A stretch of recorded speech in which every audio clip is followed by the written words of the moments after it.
Ever pondered over the mystery of quickly solving a Rubik's Cube? It's a vibrant, complex puzzle. Yet, with some insight and practice, it's possible to master solving it swiftly.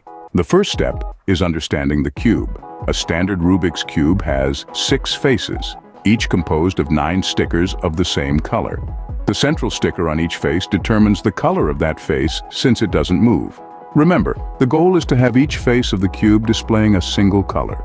The second step is to solve the first layer. Start with the white cross. Align the edge pieces so that the white stickers form a cross on the top face, with the other color of the edge piece matching the centerpiece of the adjacent face. Next, solve the corners. Position the white corners in the correct spot, even if the other colors don't match. Moving on to the third step, solving the middle layer. This step involves moving edge pieces from the top layer to their correct position in the middle layer using a specific algorithm. The fourth step involves solving the top layer. First, make a yellow cross on the top face. This doesn't need to match the side colors yet. Then arrange the corners so that the yellow stickers form a complete face. The fifth and final step is to perfect the cube. This involves moving the edge pieces around the cube without disturbing the completed faces, and then twisting the corners into their correct positions to complete the cube.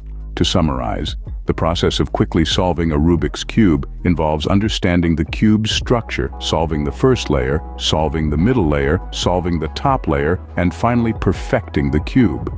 Few tips to keep in mind: practice makes perfect, so don't get disheartened if it takes time to master the steps. It's also crucial to learn the algorithms and understand when to use them.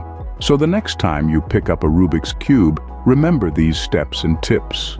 With a bit of practice, you'll be solving the cube swiftly and impressing everyone around you.